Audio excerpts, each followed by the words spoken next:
So yeah, so I put a post that I hope people do it, like telling people that, I guess people. So who's gonna but, facilitate you know, the meeting? like, we're having it, but you know, we're doing it online, you can watch it on channel. We'll let Andrew do it. Your presenters will be there, but you know, you come if you want, but. Okay, I'm gonna keep the volume down. Yeah. Oh, look at that. Somebody does it. Yeah. Hopefully there's no sound. What do you got? You can see the board? Oh, he did, he did something. Handwriting's not terrible. His computer Okay, so, triggered something change. I don't know what it did. yeah, I know they have all given up on this. It's gonna happen, their total. When are we gonna start a minute now? Okay, It says live and I got three to do. let's see, do I have any sound? So who's gonna run the The meeting? NPA people introduce themselves, will say where we are, we can do public comment, and then hopefully by then Tim and Chris are here, we can go into them, and then adjourn. That's it, okay? So we have microphones. Patrick, is this your pen? No. Ben's maybe? Probably Ben's. This is a special pen. Is it? Okay, Charlie, is this yours? Butts on YouTube Live.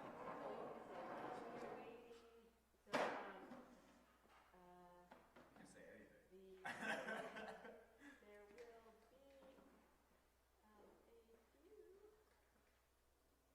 great speakers. Presenters Sure, yeah. tonight. Yes, okay. Public comment. The guys from Fish are setting up their Take equipment. as many minutes as you need. The Fish guys are here doing a little show for everybody. Come on down. Where is Oh, he okay. actually? He was in Burlington yesterday and did a press conference. Looks like it's nice.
Good. We'll talk about, okay, ready?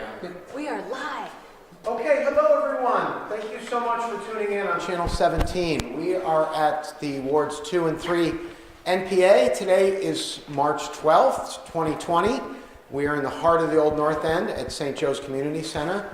My name is Andrew Champagne. I'm a member of the steering committee of the Neighborhood Planning Association.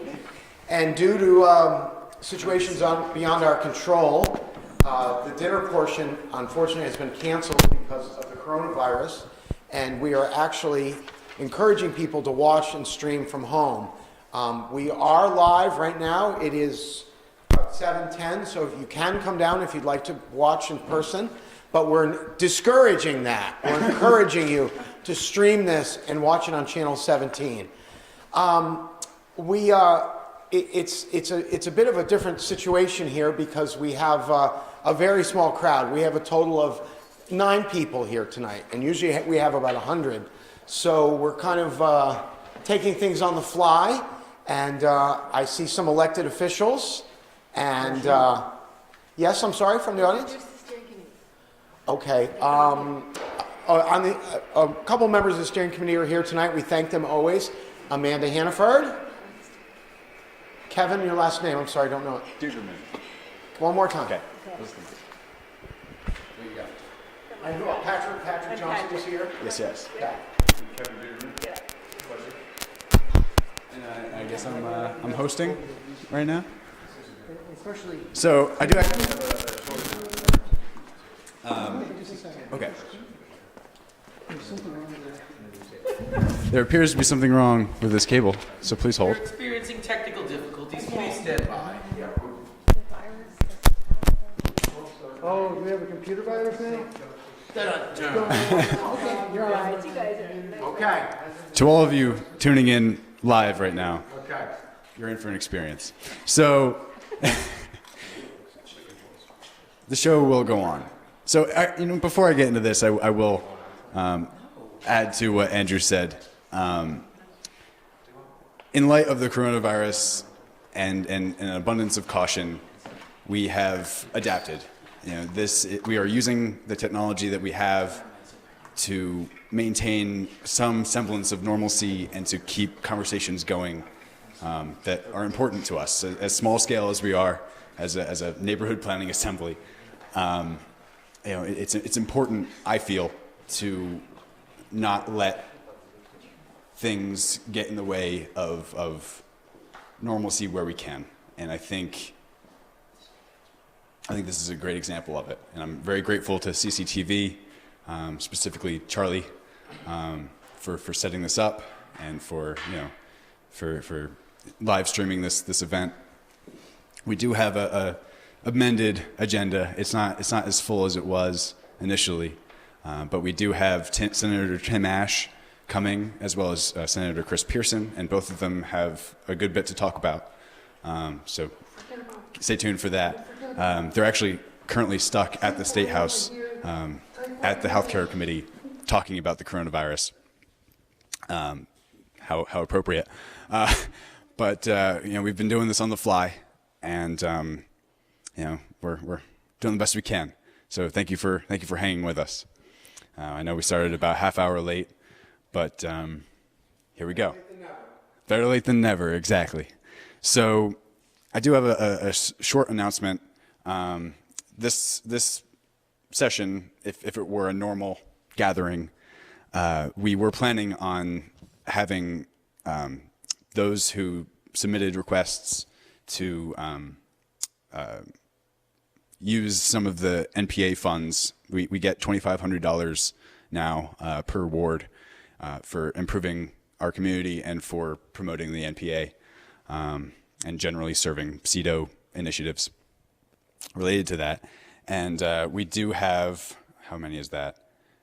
We have 6 applications, and those applicants were going to present what their project ideas were to the assembly, and we were going to vote on them right after that and to allocate those funds. But in the meantime, now that vote is going to have to be delayed until further notice, until we figure out what we're going to do about that, the proposals are online on our Weebly site. It's wards 2 and 3 npa.weebly.com. And Weebly is spelled Weebly. Also on the city's website too. And I'm also hearing that it's also on the city's website on the CEDO section. Yep. And you can read the proposals there, how much they're asking for, what they're going to do with it, and stay tuned for how we're going to vote on it. To look at the bright side, it gives us a little bit more time to soak it in. As mixed as this is of a experience. Anyways, so please read up on those. They're all on the Weebly site, and contact the steering committee if you can't find it, or have any questions, and we'll hook you up with the people who submitted the requests. What else? I'm gonna do that today. So I guess we'll start with public comment, right? Would you like to say a few words? I'll grab a wipe just to be safe. Yes, let's please do that.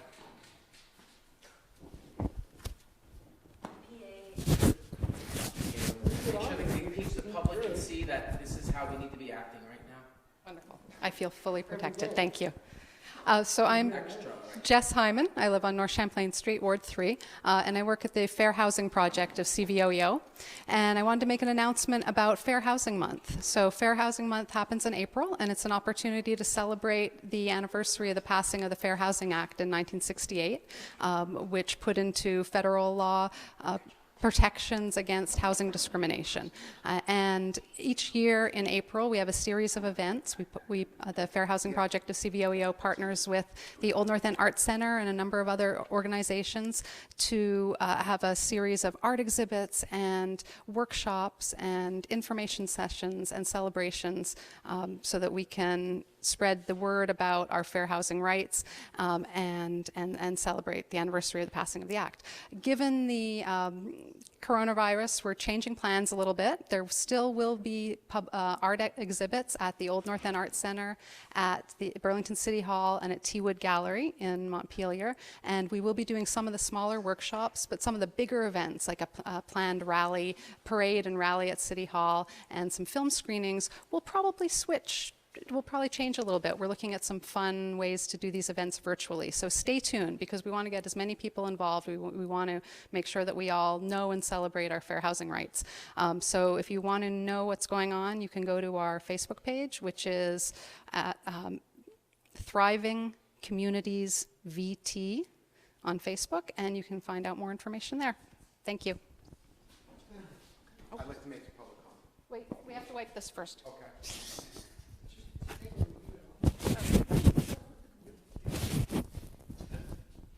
Thank you, Jess. I appreciate all your good work for the Old North End. Again, my name's Andrew Champagne. I just had two comments. One is a very positive comment. One, I'm having some problems with it. The first one is I'd like to thank everybody who participated in town meeting day. All the candidates, all the election officials, all the people that stood outside their wards for 12 hours, all the people who registered someone to vote or put up a sign or contributed a few bucks or had a house party. And especially to the people that didn't win, because it's very, very hard. All February, every night, you're going out talking to folks. So I'd just like to thank all the new office holders. I'd like to thank people that are retiring, and I'd like to thank people that maybe it didn't work out so well for them on Tuesday. But, you know, we appreciate you being part of the battle and being in the arena, as they say. My second comment is I've been talking to my fellow steering committee members and also some friends and elected officials here about the alarming problem. There's been a huge rise in graffiti in Wards 2, in Wards 3, in Wards 8, in Wards 1. I'm seeing a lot of it, for example, right where I live on Orchard Terrace. Actually, people graffitied a house. And, you know, it's private property, and it looks like I'm seeing more vandalism, and you know, there's a lot of creative ways in this city if you want to do artwork or you want to do a project where the city will help you and provide a place for you to do it. But private property late at night, or I've seen some graffiti up on the 3rd and 4th floors. If someone ever fell, it would be to their death. And I just think it's a bad problem, and I don't know who's doing it. I'd appreciate it if you'd give us a break. And obviously you're interested in arts. I've seen some really cool graffiti too, but there's kind of a time and place for that. So I've reached out to my city councilors, Max Tracy. I reached out to Brian Pine and also Jack Hansen, and I believe I discussed it with my state rep, Brian Sheena. But if anyone has any ideas, we're all for creative artistic vision, but destruction of private property and unauthorized stuff it's starting to drain the neighborhood. That's it for my public comment. Did anyone else have a public comment here? Would like to say something? Okay. Looks like we are going now to the meat of our program. I'm trying to think. Brian, would you like to go first? Okay. This is State Rep Brian Sheena, representing the Old North End and the Hill section, and here he is. There you go, brother. Let me get you one of these. Oh, now you give me the wipe.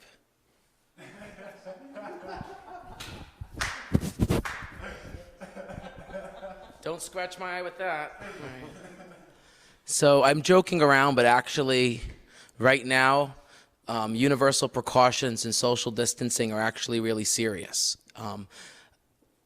I think it's hard to talk about all the other things that we've been working on the legislature when right now all of our energy is being directed towards trying to make decisions that are in the best interests of public health. And I'm on the healthcare committee. I've been working from home all week because I got a cold on town meeting day. And in case you're worried, I did call my primary care provider like I'm supposed to, and they reassured me that if it was not just a cold, I wouldn't be even standing here talking. And they told me that if I stayed home for a few days and didn't have a fever or a cough, even though I'm a little congested, that I could go out in public. And I've been social distancing. I've been working from home. I've been calling into the State House and participating in committee over phone. And I've been listening to the floor over VPR, and reading bills and sending emails and working from home out of respect for my colleagues. A lot of legislators are elderly, have disabilities, and have fragile immune systems. And so at the beginning of the week, I didn't go because I didn't want to get them sick. And I'm not going tomorrow because I don't want to get sick, because my immune system is now lower because I just got over a cold. And so I'm sharing this with you because it's important right now that we be conscious of ourselves and others, and that we practice universal precautions every way we can, and that we start shifting towards social distancing strategies. So there's no reason to panic about this. A lot of people are getting worried and they're hoarding, and they're right now the mindset shouldn't be to hoard for ourselves. It should be focused on how do we take care of ourselves and each other. And I know that there's a coalition of grassroots organizations in Burlington that had a meeting last night, and people are looking at setting up some kind of mutual aid network in Burlington so that if people are sick at home and they need food, there could be neighbors who can come out who are practicing universal precautions to help them. So we are going to get through this. If it gets, whether it's mild and it blows over or it's bad, we're going to get through this. We're going to take care of each other.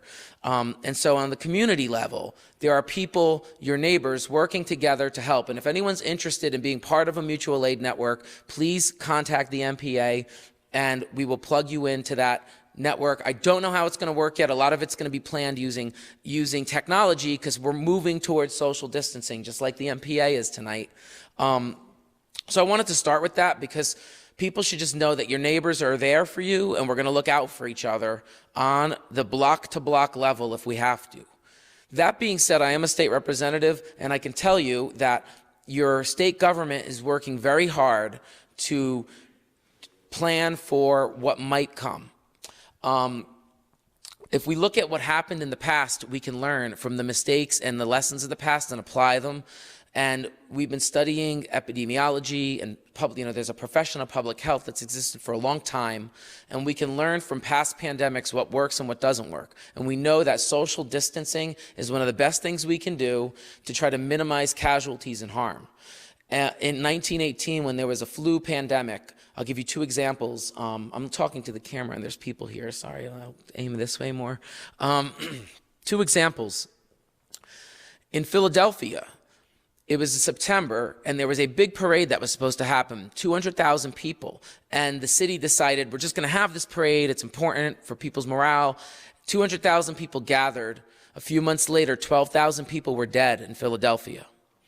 St. Louis, they had an aggressive public health commissioner, and he said, shut it down early and quick, before people were even getting sick, before there were many cases. He said he did the right thing. He shut down the schools, closed public places. People shifted to social distancing strategies, and I believe 1,700 people died in St. Louis.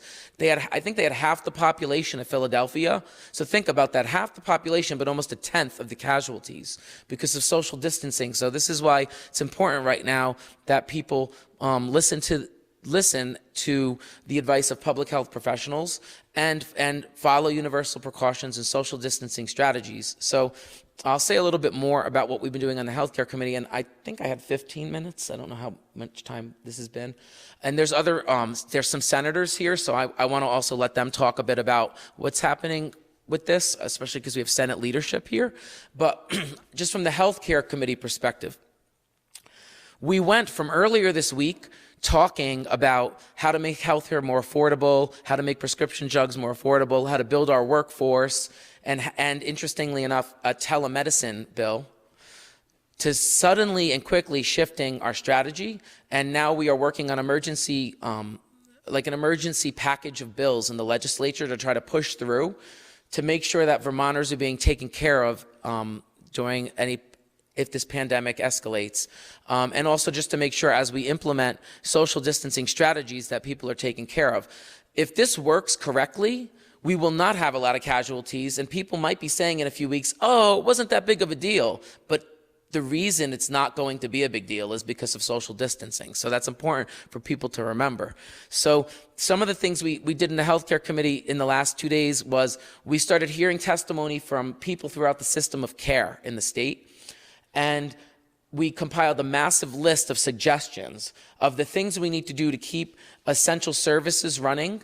How are we going to make sure that people in nursing homes are being taken care of, that our people in prisons are being taken care of, people in all of our institutions? How are foster children going to be taken care of? What are the gaps in our healthcare system that will become glaring when this happens? And so people need to remember that we have a finite number of emergency healthcare resources. And so this is why right now, if there's a protocol that's been set up that you should call your primary care provider and they will tell you what to do. Do not show up at the emergency room unless it's a legitimate emergency. Like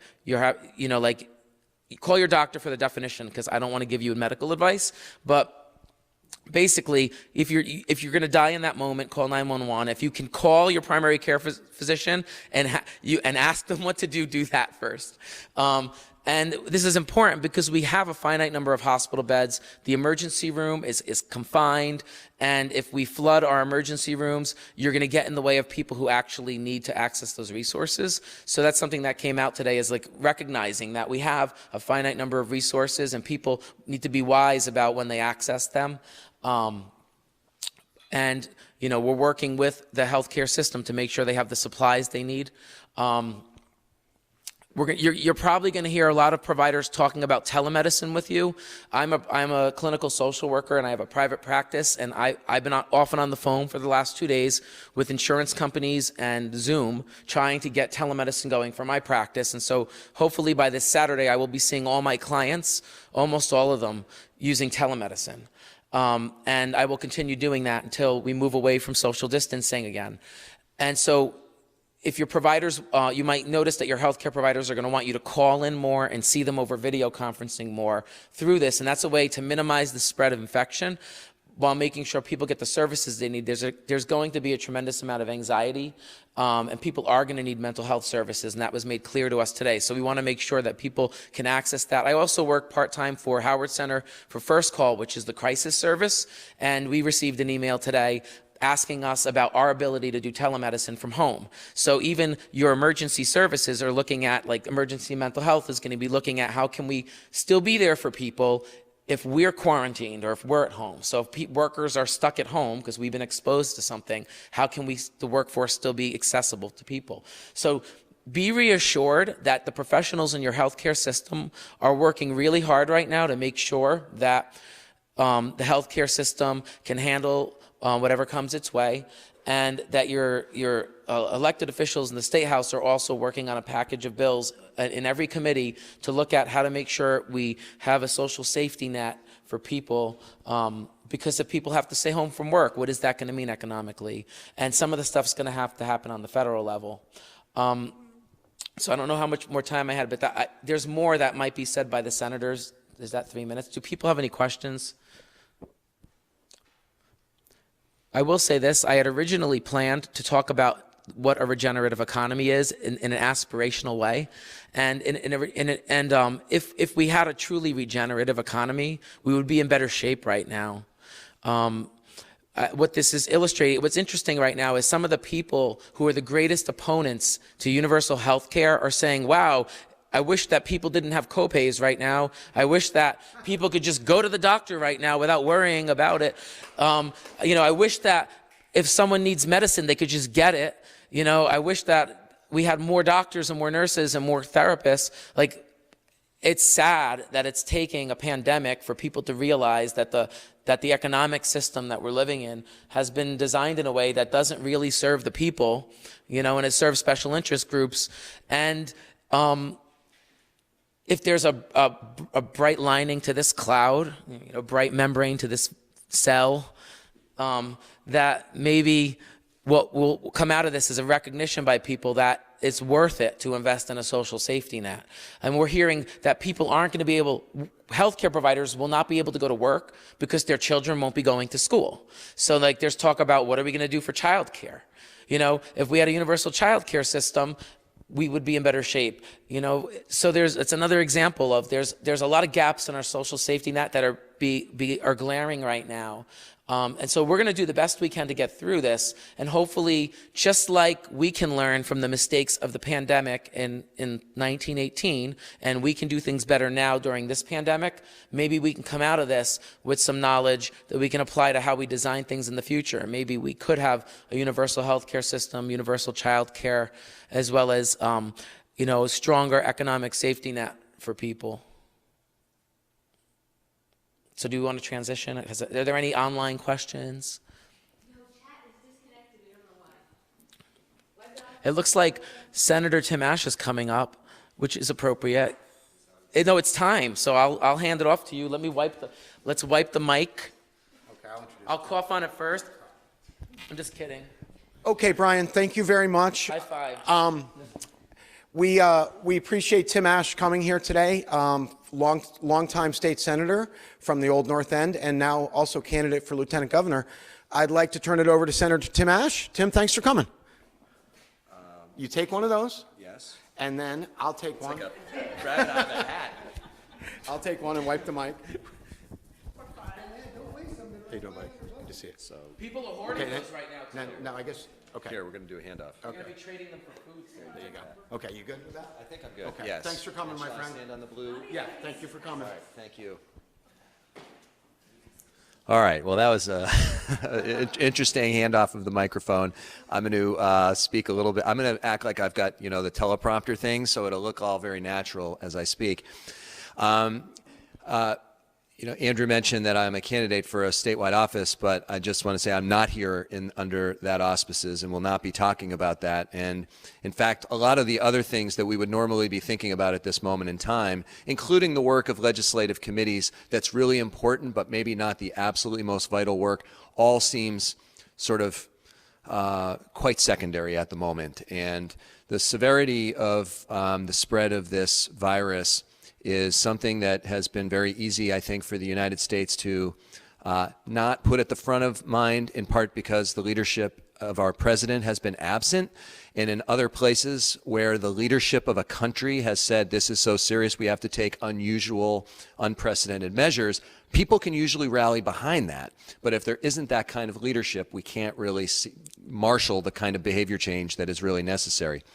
I will tell you that it seemed like a long time ago when this past Sunday night I went to an assisted living facility in Burlington to visit a family member, and we were told not only that we had to take the Department of Health screening tool to make sure that we weren't someone having a risk, but we had a little digital thermometer put up to our head. And if we had read more than 99 degrees, we were not going to be allowed to see our family member. Just 2 days later, we received a directive saying that no visitors except for medical professionals would be allowed to visit the same family member. And now one day after that, we got a new notice saying that the older Vermonters living in that assisted living facility would only be allowed to leave under medical transit visits. Although they could not force the people to stay put, they were going to strongly discourage any departures except for medical appointments. That is all in a 5-day span of time. And it just goes to really exemplify why so many people are saying that things are changing, quote unquote, by the hour. One of the difficult assignments as the president of the Senate is that I chair what is called the Joint Rules Committee. This is a group of 4 House members, 4 senators, including me, the Speaker, and then 3 others from both sides, who basically manage the activities of the State House. And we have been struggling very much all week. We've been meeting on and off all week with the basic question of how do we balance public safety, getting the work of the legislature done, which is very important, while also allowing maximum public access of our constituents to their elected officials. In the unique environment of the State House, this is a task which is very difficult. We have already taken some measures which are very unusual. We have canceled all gatherings at the State House through the end of March. We expect that we will push that out even further. That includes everything from school groups to press conferences that are held by people who aren't legislators, to outside bookings of the State House, some of which have been in place for months and months. So this is not normal days in the State House. We believe we're doing these things to protect public health. We are now requiring that every single person who enters the State House be forced to answer the following questions from the Department of Health screening tool to make sure that if they answer yes to a single one of them, we're saying, do not come into this building, go home, and depending on your symptoms, as Representative Chena said, deal with it through the healthcare system as has been devised. Today we had very difficult discussions about should we vote to close the State House for a period of time, and what would be the basis of both doing that and then what would be the basis for when we would return, because we know this might be a protracted situation. And honestly, I heard compelling arguments for staying open and for closing immediately. And I could make both of them and convince myself and maybe half the room of one and half the other, and then I could come back and do the opposite, and the other ones would be convinced. The short story is, one of the things making it so hard for us, and Brian alluded to this in his remarks, that on the one hand, we have taken measures to dramatically reduce the number of people in the State House. For instance, one longtime senator said he really liked it today because he could walk down the halls and people weren't coughing all over you.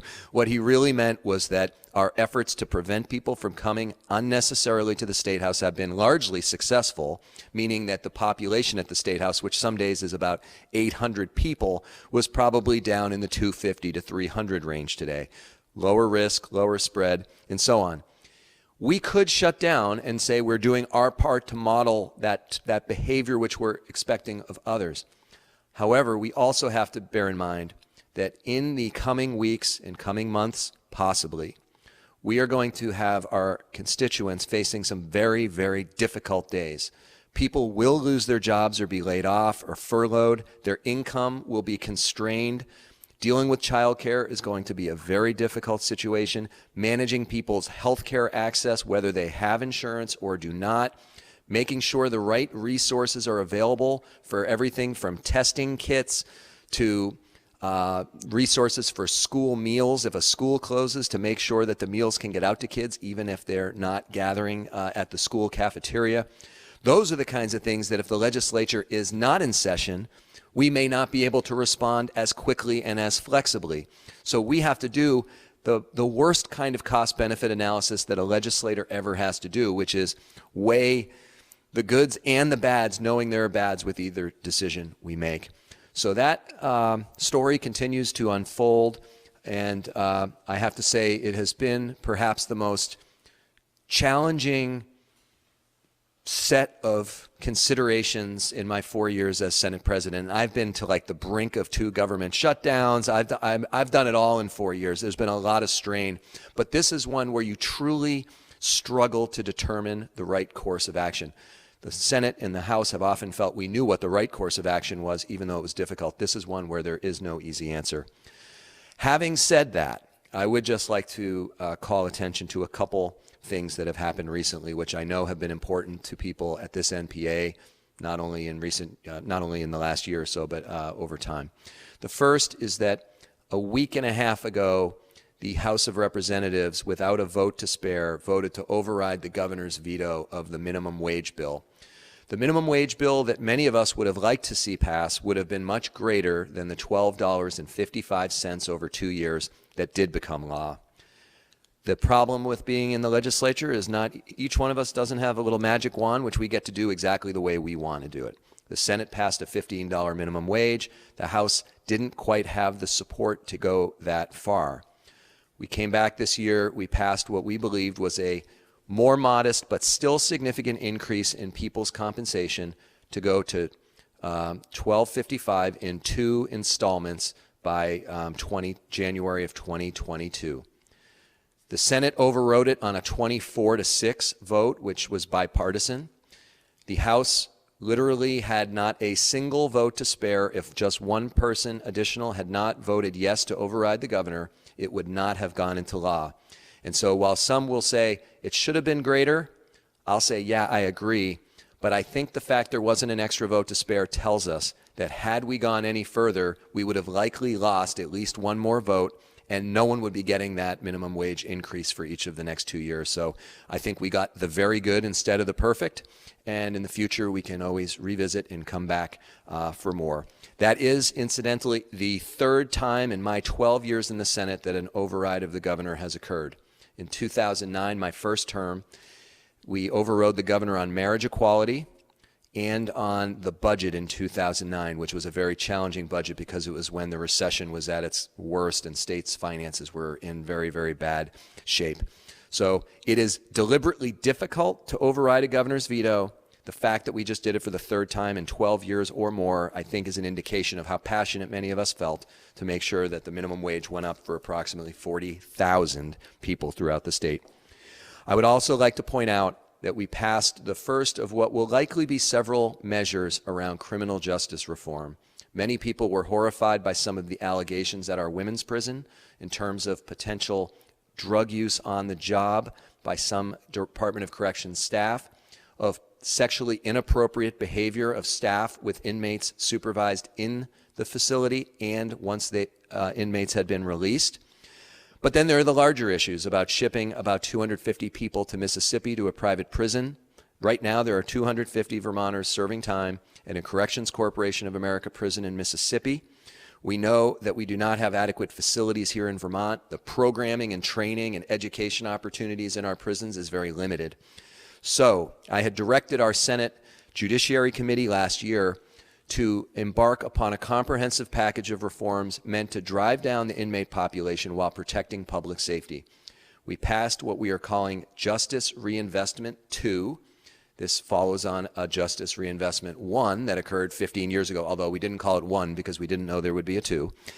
But now we have Justice Reinvestment 2, which deals with the very serious reality facing us, which is that most of the 1,750 Vermont inmates are not in prison right now serving the original term or sentence for the crime they committed. So if I have committed a crime and I am sentenced to 5 years, I serve 3 years and then am released into the community on parole or furlough or probation.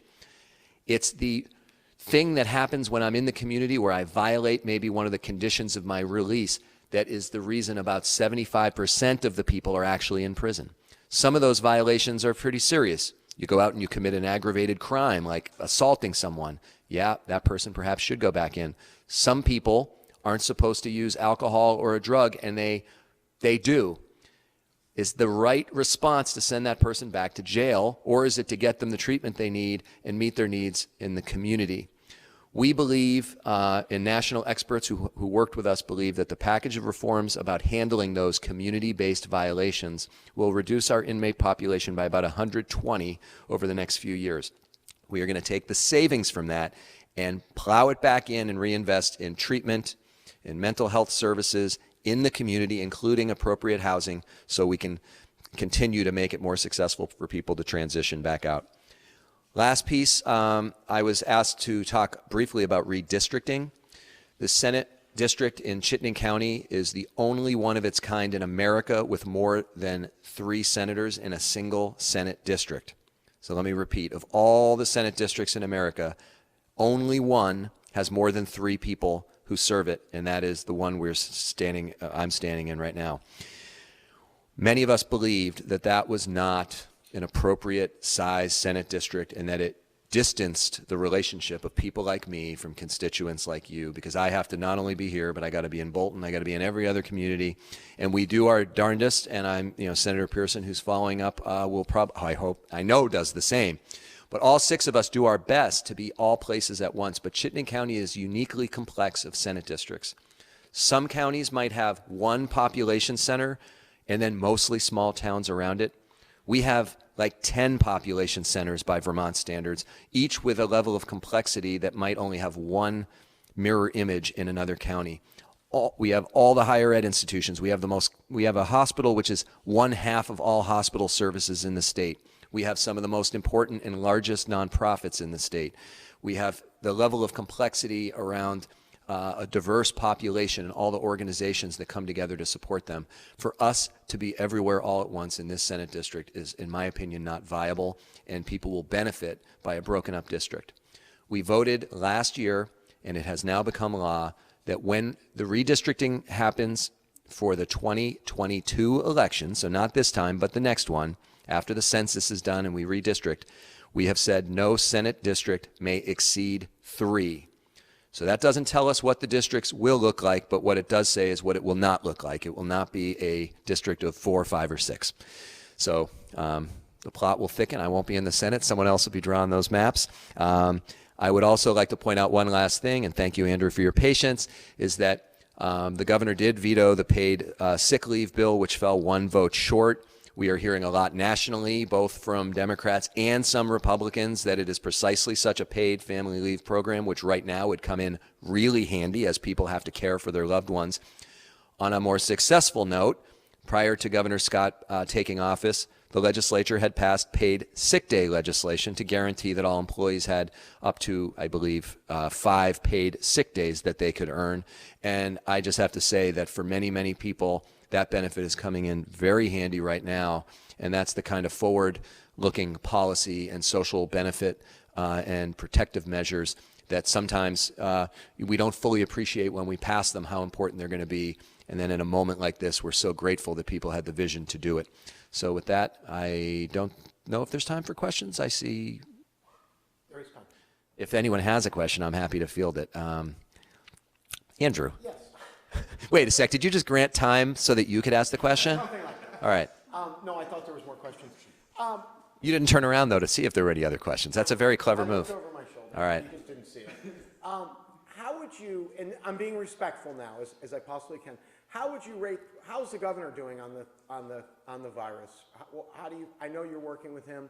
How do you feel that, how would you assess his performance, and what more could he do? I don't really have a way of gauging that other than to say that each time we've reached out to the governor or any of his key team members, they've been quick to meet with us, quick to communicate everything they know. And I will, rather than weigh in on the governor himself, because I don't know quite how to gauge that, I'll say that the Department of Aging and Independent Living, who really are responsible for many of the most vulnerable people in Vermont, I would single them out as having been very exemplary in how fast they were, how effective their communication was, how compelling their guidance was, how compliant the people who they license and administer over have been. And so knowing how this virus is particularly problematic for older Vermonters and people with other vulnerabilities and people with certain disabilities, the fact that that agency, the Department of Aging and Independent Living, has done such a conscientious, quick job has probably done as much to protect people as any other measure we've taken. So I want to commend Commissioner Monica Hutt, she's not a household name, and I think that's a good thing right now. Thank you all. Andrew, I will hand off to you.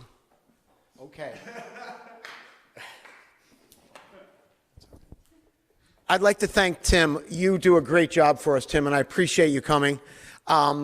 Okay, thank you, everyone. Yeah. Now, I see Chris is up here, but is Max still here? Max Tracy still here? Or? Okay, in the back. I thought we would just break up the Golden Dome and go to 149 Church Street and do a little city politics. So also like to congratulate Max, was reelected overwhelmingly on Tuesday at town meeting. So my city councilor, Max Tracy.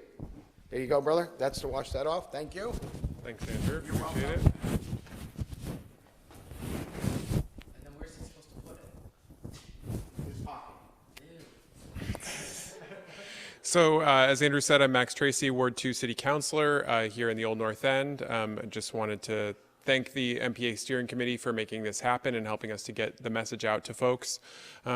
We, on the city side, are also taking this situation very seriously, and to that end, I just wanted to provide a couple of different updates from the mayor's office as to what the city is going to be doing in the coming days. They are continuing to evaluate the situation, but just a couple things that I wanted folks to know about. The city is trying to first slow things down as much as possible. So all of the advice that you've been hearing from the other folks tonight is absolutely crucial in this effort. The other piece is trying to ensure that essential city services like electricity, like our water services, are maintained. And through these two efforts, preserving and helping to prioritize the health and safety of all Burlingtonians, as well as the city employees who may or may not be living in Burlington. So just trying to make sure that we're doing that. So to that end, the city has opened up an emergency response center stationed at the police station, so 1 North Avenue. This is not a place that they're asking the public to go to at this time. In fact, the public will not be able to actually enter past the sort of glass doors. This is a place that's sort of the center of control for the city, where they're sort of working together with emergency responders and other city officials to coordinate the response that the city has going on. So know that effort is taking place, and that there also is an effort on the part of the city to coordinate with a wide variety of different stakeholders across the city, as well as a senior-specific plan, so focus specifically on senior populations within the city who are at the greatest risk, so making sure that we are communicating and coordinating with those populations as much as possible. Now, in addition to that, the city is going to be using Monday the 16th to have as many city staff as possible work from home. So we are going to be they've been working really hard to get that set up for folks, and so we're going to, again, in the effort of practicing social distancing, have a lot of city employees working from home, so that they're able to not be in the office, hopefully keeping those who are absolutely essential to be in, folks at water plants, for instance, in the office and doing the jobs that we depend on as a city. So the other thing that they're asking folks to do is to not go to city buildings if they don't absolutely have to do so. We really want to, again, try and keep the folks who are operating the city as unexposed to things. So what they're asking is that unless you absolutely have to go into the building in person, to please use, please call or email any inquiries or any things that you have that you need to be done with the city, because that again can help to keep the folks who we need so crucially to operate the city healthy. And then the other thing that I would just want to emphasize is that the city is operating a website. On the city's website, you'll see it right when you go to the City of Burlington website that has regular updates posted by the city. We also have on that website a fact sheet from the Department of Health that's been translated into 10 different languages for distribution. Those have been posted in city buildings, but we need to get those out, and we'll be trying to get those out to a variety of different public locations to make sure we get that information out to a broader public and make sure that that's as accessible as it possibly can be.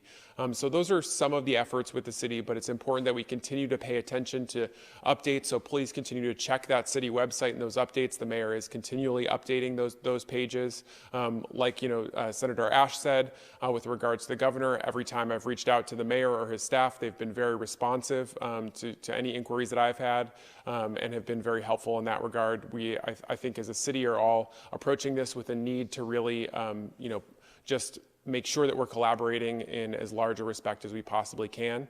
I'm certainly happy to do whatever I can to get information out. And if folks have questions or things that they want me to answer, please feel free to be in touch. My email is mtracy@burlingtonvt.gov. You can also feel free to give me a call, 373-1968. Happy to also answer calls or whatever kinds of questions or comments you need, or whatever issues that you're seeing from your side. Please let me know, and I can help seek out those answers as well from the city. So that's just a general update from sort of the city.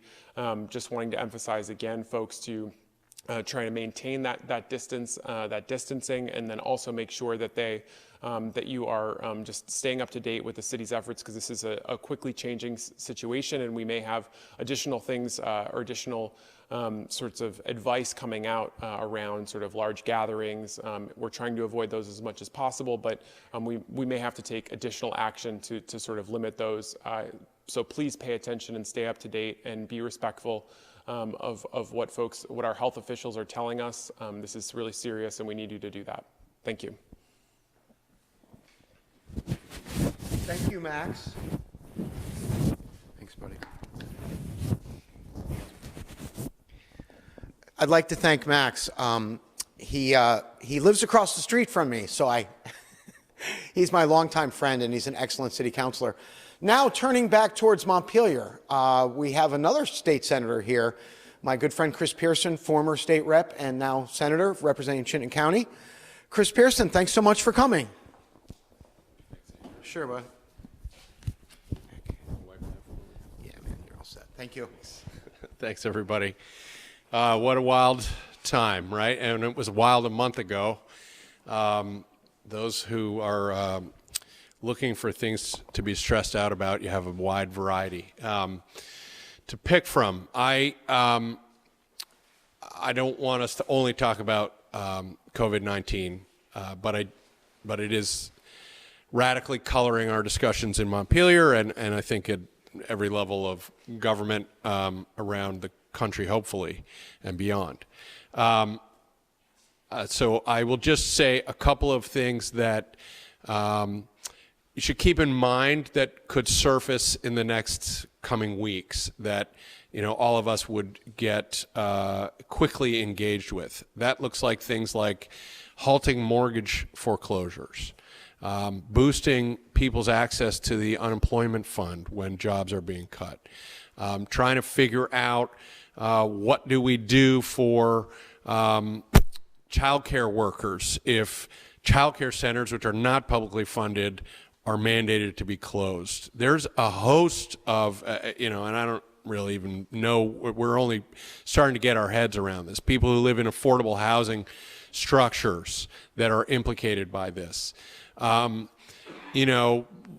ripples through our economy are potentially very scary for a small state where we are always bumping up against revenue challenges for many, many important projects that we want to see expanded or begun, what have you. So, that's the kind of thing that this is a moment where we are improvising more than normal, where we don't have a ton of history to reflect on. We do, though, have models around the world. And as Brian alluded to, we're unique in the world. No one else in the world is having a debate on whether or not the test should be free, as an example. That's a wild challenge. So, my life's not terribly interesting. I have a wife and 2 kids. I live here in Burlington. I've spent the fall working as one of the co-chairs of the Legislative Climate Solutions Caucus, trying to build momentum for a significant climate agenda that we could get through the House. We kind of came up with 4 or 5 bills. All of them are moving. This has been very exciting. And now they're truly, it's not clear what's going to happen. Are we going to triage and be down to a small number of bills? We have to pass a budget by July 1, and that's kind of close to all we have to do. We have to next week approve judges. The Senate approves judges. If they're not approved by April 1st, they literally are not allowed to sit on the bench. So what does that mean to access to justice? How do you wrestle with some of these things? But going back to some of our work, I had a bill that was trying to ask that insurance or force insurance to allow Vermonters free access, cost share free access to primary care docs. So we all hear this all the time, right? People have insurance, but they can't afford to go to the doctor, right? Have you heard this? Maybe it's $25. Maybe it's $25 after you meet your deductible, and maybe your deductible is $500. And so you're looking at your kid and they're clearly sick, and you're wondering, not should I go to the doctor, but is it bad enough that I have to go to the doctor? So the idea of giving everybody free access to primary care, a cost share free access to primary care that has insurance, mind you, costs would the Blue Cross tells us would be about a 6% increase, as much as a 6% increase on premiums. Now, that's a big increase. Last year, they went up 14%, by the way. So we're not like cavalier about this.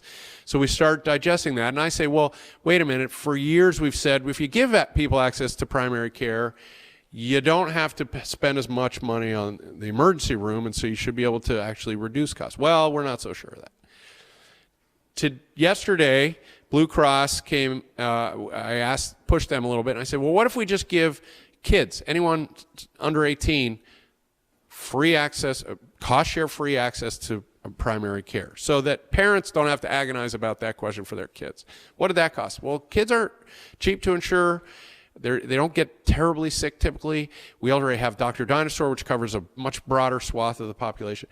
That would cost 0.1% rate increase.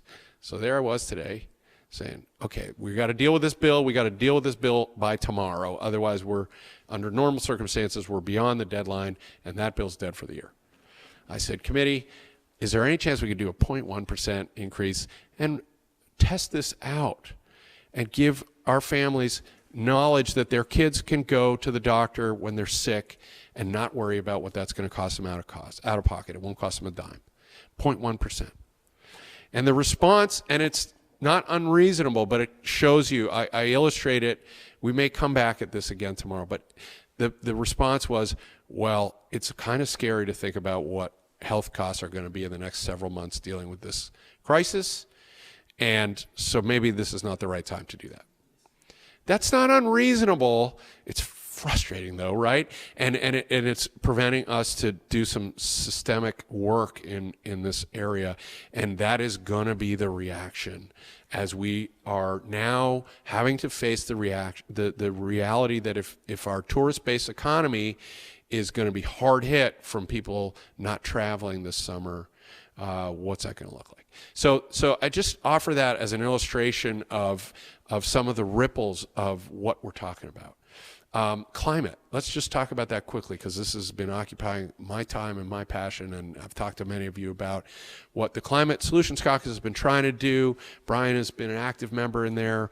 Tomorrow, all being equal, Tim was bringing forward the TCI amendment on the Senate floor. This is beginning the authorization idea for Vermont to join 12 neighboring states in the Northeast from Maine, New York, down to Virginia, a third of the country's economy, joining together in a regional cap and invest program to help us crack the transportation emissions. That was going to happen tomorrow. I'm not sure where that goes right now. But at the same time, you've watched the community reaction to this health pandemic. Is that the right word? I'm not sure where we're trying to move fast. I don't know if we're moving fast enough, but we're clearly galvanized. And young people, we toured the state this fall. I went all over the state. We held the climate caucus. Leadership held probably 20 meetings, just about every county. We had hundreds of people come out.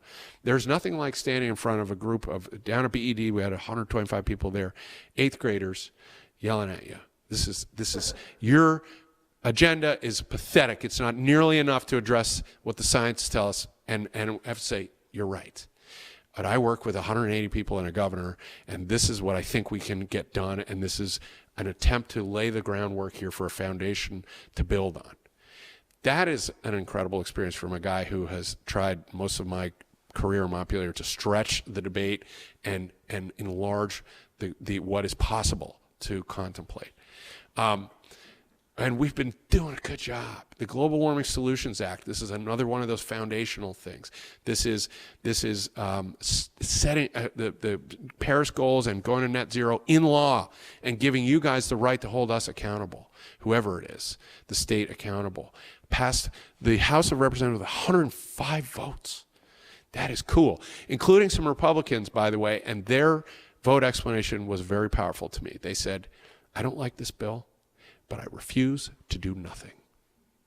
That is a sea change, and that has something to do with a little bit of our organizing, but it has everything to do with the public outcry.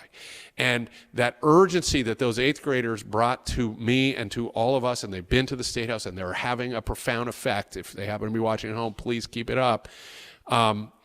Is exactly the urgency that now our seniors are perhaps feeling in that sense of anxiety around coronavirus.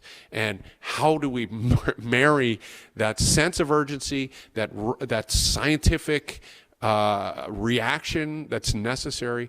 How do we continue to move forward in a meaningful way?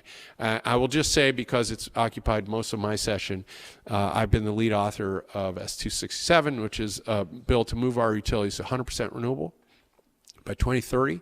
That'll be the fastest of any state's mandate. And all the utilities are on board with that. That's an interesting dynamic.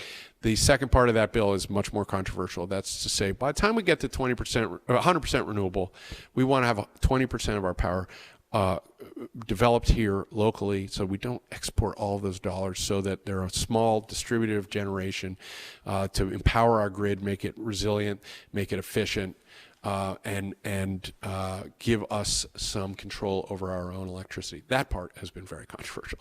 So we'll see. That my committee voted that out 6-1 Tuesday. And it's got many more steps to go. But it gives you a little flavor of some of what we've been working on. And, I want to be broader than the current crisis of the moment, although that is probably going to have a profound impact on the rest of our session. So I'll leave it there. I don't know if we're taking questions, Patrick. Is there any discussion about doing legislative work remotely? And does that bump up against public information? Yes and yes. Can you repeat the question? Yeah, the question was, is there any discussion about doing legislative work remotely, and does that bump up against public access? Was that the question? Yes and yes. It absolutely bumps up against public access, and it absolutely it's all fine for us in Burlington. We have BT or robust Comcast cable. That's not the case across the state necessarily. So even senators today, as we were talking about that, they were like, I don't think I can do that from my home internet. They might have a technical problem as well, but so we have to deal with that. And I think it's pretty important that we deal with that. I would err on maybe us taking time out rather than pushing that necessarily, but we also have to be able to shape responses. So if for instance, we got to deal with foreclosures and unemployment extensions, we can't do all of that by phone in secret and show up in one day and shuttle it through the system. That's not fair either. So those are exactly the kinds of conversation. Tim Ash, God love him, is dealing with that every hour these days. It is not easy. Did you have a follow-up? So is somebody compiling all these neat and nifty steps you guys are coming up with? So next time this happens, you can just, so easy, you can just keep doing your legislative work and pandemic, we're on it, it's done. Who's taking notes? The question is anyone taking notes who will learn from this experience? Yes. We record all of those meetings. And, this is the first of its kind in the modern era. So, God forbid if it happens again in the next 5-10 years, we'll learn from that. We learned from Irene. We better predict that something like that's going to happen again, right? So we are hopefully learning from history, but it's a clunky process by design, I'm afraid. Chris, what's the easiest way for anyone to reach out to you if they want to have a question or comment? What's the easiest way to reach out? All of the senators have our emails and phone numbers published on the website, so the legislative website. You can call me. You'll get my cell phone. I'm on Twitter and Facebook, Instagram, and I love hearing from people. It definitely is, we've entered a rude era a little bit for constituents sometimes. That's okay too. And people are bringing us good ideas a lot, which is really valuable, and particularly in these unsettling times when, we don't have a playbook, so we are doing our best to figure it out. But please, people should be reaching out, and maybe not coming to the State House in the next few weeks, but feel free to reach out anytime. All right. Hi. So you do Facebook, Instagram, Twitter, email, cell phone, all yourself? Yeah. Do you have any? Brian and I have 18-year-olds at home? no, I have my kids are first and third grade. They would love to handle my just so they could touch my phone. No, we do it all ourselves. We have no staff to do any of that. And Tim was talking about the Senate district. This is patently unworkable for you guys and for us. We have 130,000 constituents and no staff. You call my office and you get my cell phone. And people when they're calling from out of state, from some interest group, I'll say, hello? Oh yeah, I'm trying to reach Chris Pearson. Uh-huh. Is this his office? Oh, sure. Okay. Or I'm on the bike path, but what do you got? I go back and forth about whether or not that's sustainable. It's really hard for us to answer all those emails, and I hate feeling like I'm behind on that and like I'm not answering people's queries. On the other hand, I've traveled to a lot of other state capitals where they have staff, and you're very removed that way. You have staff negotiate things, and then the legislators come in later, and I think that's a weakness too. So it's tricky. But anyway, we do the best we can, and if I haven't gotten back to you, send me another email. I'll do my best. Thank you, Chris. Right. Thanks, everybody.